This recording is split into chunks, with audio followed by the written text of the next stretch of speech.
Hi, my name's Kate. I am a high school math teacher in the middle of my 19th year of teaching.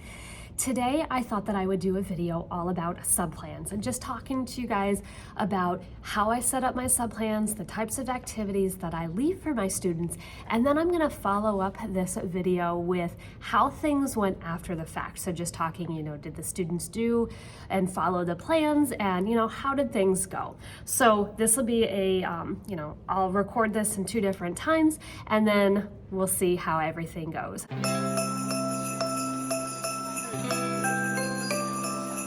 I am gonna be out the Monday after Thanksgiving for the morning for an appointment. And so I'm gonna leave subplans for my college algebra students. Now, I only have in the morning 1 class and then I have my plan period. So I only have to do subplans for 1 period. Let's talk first about what I typically leave for students. And it really just depends on where we are in our curriculum. So with my college algebra students, we have 1 more lesson before we take our unit test, and that is over our net change and average rate of change.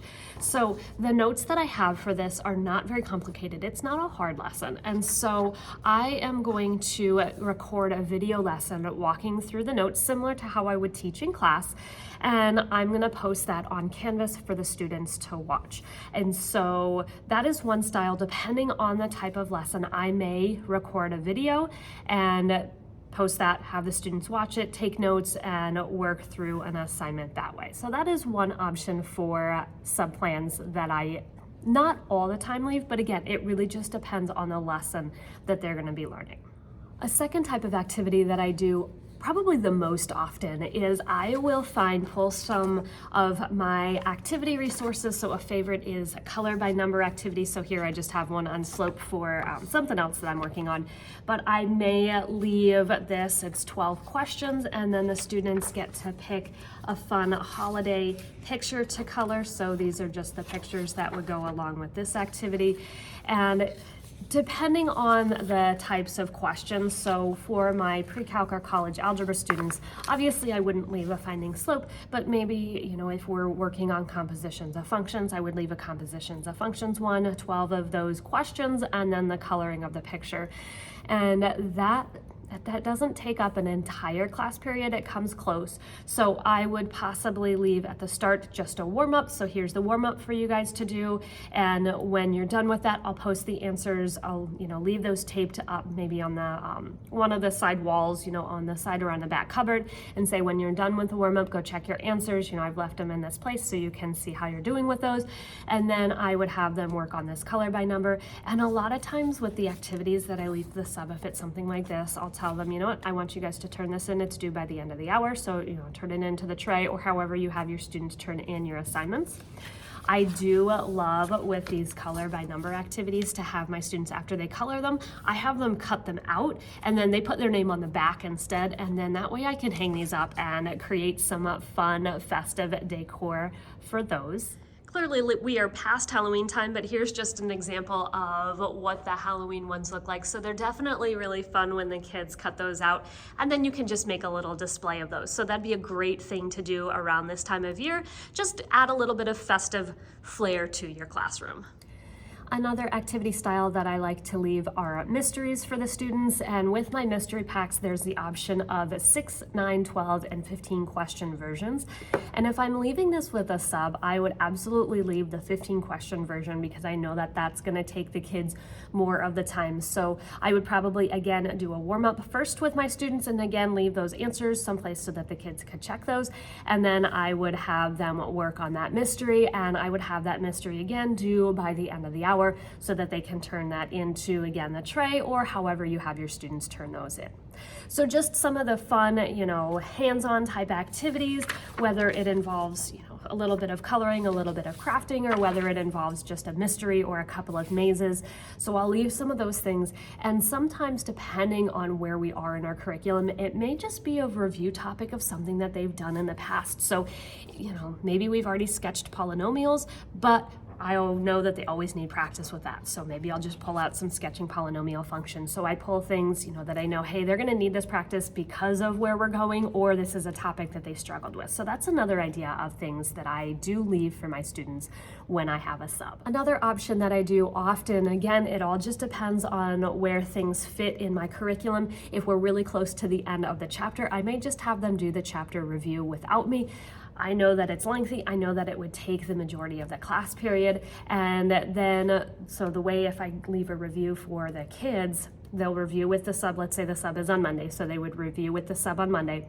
On Wednesday, rather than giving the test, we'll start the first day of our next chapter, but I'll also leave time for the kids to ask questions on that review. So that's Wednesday, and then when I see them Friday, they'll take the test. And that'll give them that chance to, they still have the review, they still get to practice, but then they still have that chance to ask me questions, and we're not going straight from the review to the test. So those are some options of ways or activities that I leave for subs, and I find for the most part that they work pretty well. Again, you guys know your students, so you need to know what is the best type of activity for your kids. Are your students able to handle, doing some more of this like craftivity type thing where they're gonna color, where they're gonna cut things out? Can you trust them with the scissors and with the, if you need glue, with the colored pencils, can you trust them with those things? And if not, don't leave those activities, right? So you know your kids, and that's a big thing, just picking what you know. I'm gonna go ahead now and get my video made for my actual sub day. To record videos, I use my iPad. I use either the GoodNotes app or the PDF viewer, just kind of depending on the day. And then I just do a screen record, making sure that it's capturing the microphone. I don't actually have a microphone. I just talk a little bit louder as I record, and I work through the notes. And then if I need to edit, I will add this to the iMovie, I'll edit this, and then I will upload it to my Google Drive. And then from there, I will link it and add that to my Canvas. So I'm gonna go ahead and get this video recorded so that I can keep moving with my sub-plans. For that, our net change is we are going to find f of b minus f of a. And our average rate of change is going to be f of b minus f of a divided by b minus a. Okay.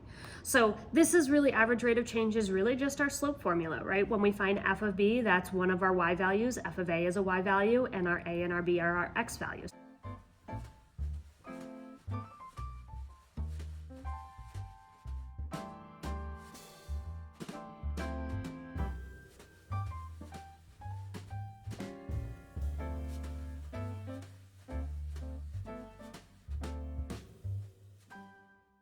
I am waiting for my video to now export. So it was about a 16-minute video, so it may take a little bit to export. So I'm gonna wait on that. I do already have my sub plans for the actual sub written. So my school gives us a template of what we are supposed to use. So I'm just covering up some of the important school information, but I've got just our template here where we're supposed to list, turn it this way, our block that we have, and then our student learning tasks, the appropriate length of time, and the logistics. So just a quick, turn in homework. This is how long it should take, and this is what the students are doing. And then here is the notes, and it's about 15 minutes, and this is how they're gonna do this. So this is just for the sub to look at, and every teacher is given just the same exact binder so that the subs know exactly what to look for, exactly where to go. Behind those plans, I have my rosters, my seating charts for the students. Now I added dividers here so that if I'm out for multiple days, then I can have all of my sub plans, and it's really easy for the sub to see, oh, today's Monday or today's Tuesday, and can flip right to those, and I'll keep everything here. When I'm not using this, it just lives right here in my bookshelf with all of my curriculum, easy to see, but then when I have the sub, I will leave it out on the desk. So I'm gonna go ahead and get the desk area set up with all of the things that my students need. So what my students need for this, they're going to have their notes for the rate of change. And then when they're done with that activity, they're going to work on their study guide for their test. So I'm gonna go ahead and get those things set up on that desk, kind of clear everything else off of that desk so that things don't get picked up on accident.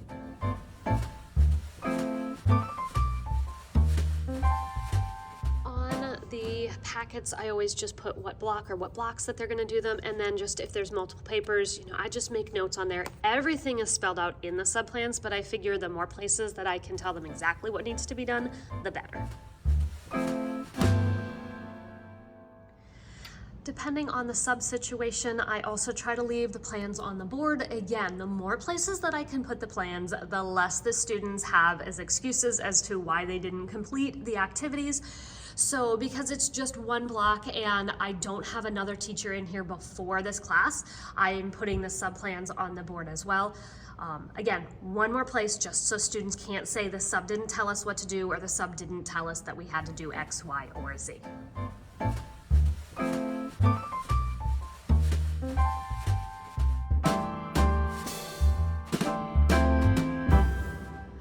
Have the majority of the assignments set up in Canvas. The video is still exporting. It does take a really long time, so I've got quite a while for the video to export. So I have everything else set up. I just need to link this to the home page of my Canvas course, and then I am all ready to go. So that's it for the first part of this video. Stay tuned after I have my sub and I come back and I kind of evaluate and see how things went. The hard part is when I come back, I will have missed my prep period because I'm gone in the morning and I have one college algebra and then my plan period, and during that plan period, another teacher is in here. So when I come back in, it's gonna be transitioning to my next college algebra class. So I'll have to reevaluate things, look at things and see how they go. But stay tuned, I will follow you guys up in the next part of this video. Okay, so it's Tuesday after having my sub, just with an update. Okay, so to be honest, I didn't actually have a sub yesterday because there were big storms over Thanksgiving weekend, and just we got dumped with snow. Over about 10 inches of snow, I think, is what we ended up with. And so we ended up having an e-learning day, so I didn't have to use my sub plans with my sub. So, real life, especially for teachers that live in northern states where you have 2-hour delays, when you have snow days, things definitely get mixed up, messed up. So yeah, I can't really update you guys on how the sub plans went, but I will tell you that I was able to use the video that I created for my class for when I was out with a sub as my e-learning lesson. So that worked really nice. I didn't have to stay up. They called our e-learning day, our no school day, on Sunday night at almost 9:30 at night, and we have to have our e-learning day plans up in Canvas by 9 a.m. And so I was like, hey, this is perfect. So I was able to use my sub plan video and all of that stuff for my e-learning day instead. So I would love to be able to do another video about sub plans and talk to you guys about how it went and all of that stuff, but I don't know that I'm necessarily gonna have a sub again in the month of December. So I will keep that in mind the next time that I know I have a sub. I will work on doing another video and an update, especially the second half of the video, as to how things went with the sub. Did the kids do what they were, asked to do, and how all of that went? Because I know that was a big part of the ask for this sub plan video, but that's real life. So I hope you guys enjoyed this video. I hope you did find it helpful. If you did, please give it a thumbs up. That just lets YouTube know that it was a good video, and it helps YouTube send this to other high school teachers, other math teachers, just other teachers to find as well. If you guys are also interested in following along with my journey as I teach, please subscribe. I do upload videos every Friday and every day here during Vlogmas. I hope you have a mathy day. Bye.